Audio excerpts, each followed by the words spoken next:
Hi, it's Friday, and it's a regular episode of the Zogby Report, real and unscripted, every week. Pretty much, Jeremy and I get together, talk about a key issue dominating the news or dominating the world. There are so many things to talk about, but I have just selected in my mind the following: DOGE, Department of Government Efficiency. I thought we'd wax a little eloquent on that, but Department of Government Efficiency, I'll start out. I like the sound of it. And while that has been viewed as almost intractable for over a century, doing anything whatsoever to cut the cost of the federal government, it grows and grows like the movie The Blob. It's also been pretty impossible for any president, any administration to do anything about it. Why? Because fiefdoms are created in the federal bureaucracy. Fiefdoms, agencies, large and small, with budgets, money to spend before the end of the year, discretionary money. And if there are congressmen and women who are so inclined to eliminate certain agencies, the agencies pounce, the lobbying groups pounce, money is offered, not as bribes, but as spending money in local districts. And there goes the threat of reducing or even cutting an agency or some jobs. But this time is a little different. There's a mandate, I think. Donald Trump didn't get 50 plus 1%, but he won. And the Electoral College victory was an impressive victory. And this time, unlike 2016, he's prepared. And he is nominating disruptors. And folks who, like him, see it as a mandate to turn things upside down and to save money.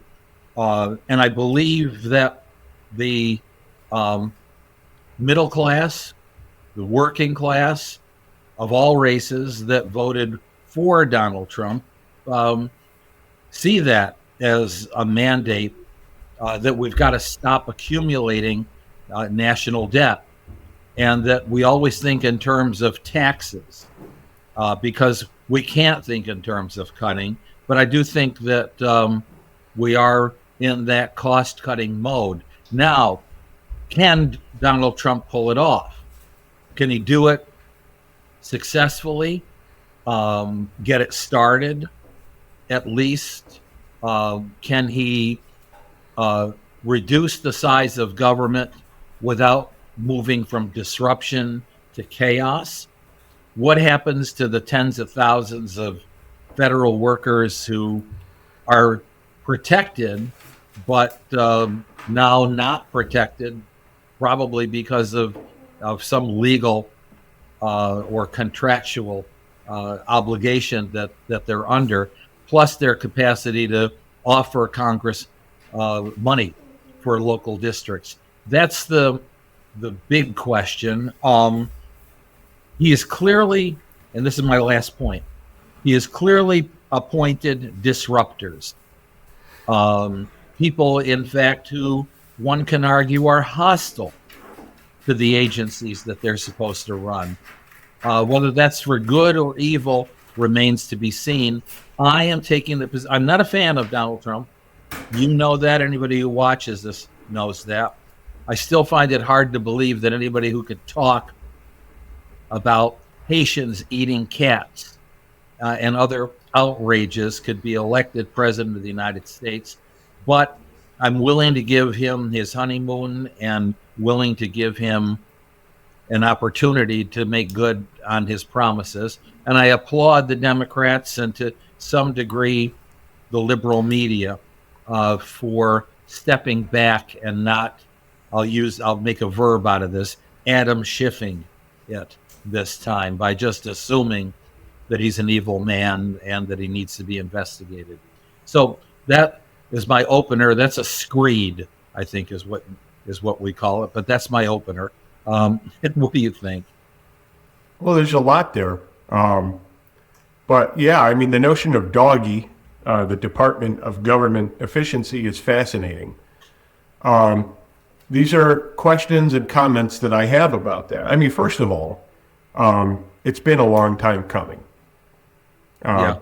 Republicans have talked about cutting government, and while they probably have, they've grown it in other areas. But if there were a chart of government growth, just overall, every election cycle, maybe every year, the government is growing and growing and growing. And I'm sure that chart would show it at maybe a parabolic rate, an exponential rate. And so it's been a long time coming. I mean, this goes back to Andrew Jackson and the spoil system. This goes back to, Grover Cleveland being a little bit like Donald Trump and going to clean out the system, the abuses of the civil service, and his call for the reform. And we've been dealing with this since the 19th century. And then into the 20th century, it went to the uber level. And then in the 21st century, it went to the next uber level. And so, but one of the questions that I have is, if you look at the nature of bureaucracy and government agencies, when one is formed, the understanding is that agency is supposed to remain permanent, right? If there were a Department of Poverty, the Department of Poverty would have to resolve the issue of poverty, and then it would have to cut itself. But we've never really seen that. We've seen these departments take root and grow. And so DOGE is going to have to be different. It's going to have to be... Will it have a shelf life? Will it have a 4-year term and a list of goals of this is what we're going to cut? And then once we start to accomplish it, this is how it will dwindle out. Because if it remains permanent, right, then we may have an idea where that is going. One could almost wonder if there needs to be efficiency in the government, does it have to be done through a department? Couldn't it just be done through the cabinet? But it is a very complex beast. The intelligence agencies alone have 17. I can't even imagine if you look at all of the federal agencies. So if there is a person who is going to do it or take a shot at it, a stab at it, it seems like it would be fitting that it would be Donald Trump. I can't think of the last president we had. I can't think of any other president we've had that was a businessman. I know some were inventors and in that regard entrepreneurial, but I don't think we've ever had a full-fledged business person. And so he does have that background, and he is bringing in people like Vivek and Elon Musk who have entrepreneurial background. So this kind of falls under the banner of got to see what happens. But if it is going to be that Department of Government Efficiency, in its goals, it should have annual plans of this is what's tackled each year, and then it would seem right that the department would also show how it then is phased out. Because if it's not accomplishing what it's doing, then it's not going to phase out. One other thing, you brought up the federal workers cut. I mean, I'll ask this question. Especially at the middle and the high level, are these folks that are so inept that they're really only capable of doing one thing, and that's working at a bureaucracy? And if they are cut, and let's say hundreds of thousands of them are unleashed into the economy, isn't that like the equivalent of getting hundreds of thousands of immigrants who come into the economy and are open for work? Yet these folks, probably almost all of them, if not all of them, have college degrees and have experience. So it is much, it is different in that regard. in my analogy. But I mean, will these folks end up homeless, or are they just ready for hire? And is that an opportunity for new businesses to to be created? Because we are talking about, in the scenario of government being slashed, we are talking about hundreds of thousands of people in the labor force being freed up and ready for work. That's a very good point. And of course, that's what we'll have to see. They will fight tooth and nail because they're federal workers, and federal workers have advantages that their private sector counterparts don't. And that in itself is something that the great Washington Post and New York Times columnist Tom Edsall has written about the middle class conflict between public sector workers who have pensions, vacation time, and other benefits versus private sector workers in many ways, similar incomes and so on, but don't have the protections or the benefits. And there's a resentment, especially since it's the private sector workers who are by and large underwriting the cost of their public sector counterparts. And so we can look for that other element of conflict and disruption. Just tongue in cheek, when you use the term doggy, I was inclined, because I'm a progressive liberal and recovering academic, to call it DOGE. That seems much more elitist. So DOGE versus doggy. All right. With that said, you raise really, I think, some fascinating issues. I'm not optimistic. I don't know how committed Donald Trump is to anything long term. And I don't know how committed he is to fighting back pushback. I don't know how committed any of these people are that he's appointing, or what kind of leash they're going to be on. I know he's told Robert F. Kennedy Jr., go in there, you got a free hand, go wild on healthcare. Healthcare is a mess as far as bureaucracy is concerned, both in the federal level and in the private level. When they talk about we're going to run the government like we're running a business, the government is run the way healthcare as a private business is run. It's terribly top heavy, inefficient, and self-sustaining. That's another piece of all of this.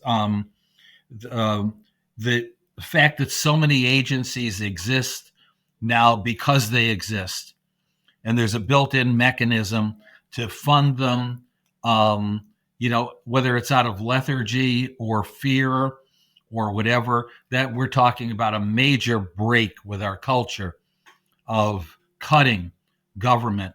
On the other hand, you look at $34 trillion in debt, something has to be done. And I'm going to give him the benefit of the doubt and say that he's going to try. I'm not optimistic, though, that it can be successful.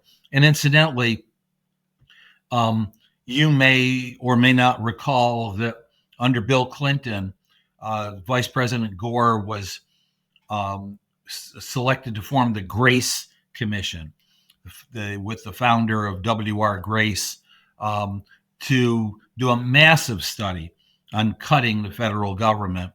That was debated for a short period, and that went away. And then under President Obama, the Erskine Bowles, Alan Simpson Commission, pretty much to do the same thing, to look into government waste and where there could be more efficiency, which, like the Grace Commission study, was a wonderful study, identified an enormous amount of waste and an enormous amount of savings, but there just wasn't a will to continue. So this time, the middle class and working class of all races voted for this, and it was a substantial victory. And so maybe we'll see some progress, so long as there is a safety net. I mean, we have to be committed, and I haven't heard this yet from the administration, the new administration. So long as we are protecting those who are in real need, and that's above and beyond Social Security and Medicare. It's also Medicaid and social services and programs, WIC, that are designed to help poor people who cannot afford anything but government largesse. I haven't heard anything about Social Security, Medicaid being cut. I just haven't. So that will be interesting. Just a few closing comments to some of the points that you brought up. I mean, do you let the government largesse collapse on its own weight, or do you make an attempt to cut and reform? That's the question. I don't see right, because we have to agree that at some point, if it's not addressed, that in itself could be chaotic. I mean, that's been the story of bureaucracy and government and empires for the history of mankind. It's never fixed itself. It's just collapsed on its own weight of weight upon weight. And so there's that question. And so, either way, there's likely to be disturbance, but which is the path of least resistance? We'll find out. The other point that I want to address is you asked or questioned whether Trump is committed to this. I mean, you just have to look at what Trump has been through since 2016, and one has to say, I think the evidence speaks for itself. I mean, his life was appended. Whether you agree that he deserved it or didn't deserve it, that's immaterial. The fact is what he went through upon winning the presidency and assuming office in 2017, his life was never the same. In fact, his life was much better off before that, with everything that he ensued, what his supporters would say lawfare, and warfare, political warfare. So you have to think that this is beyond just a vanity and let's just see if I can win a second time, because it was an ugly ride. It was an ugly 7 or 8 years. And then as far as the health agency and Kennedy being able to rein in, my understanding is that so much wasn't from the perspective of business efficiency, but more or less tackling corruption. And that's about all I'll say, because I think we've done a pretty thorough and full show here. Mm-hmm. And just for the record, I'm normally not inclined to give Donald Trump the benefit of the doubt, but he won. And we'll see what happens. Have a good week. Yes, we will. Have a good week.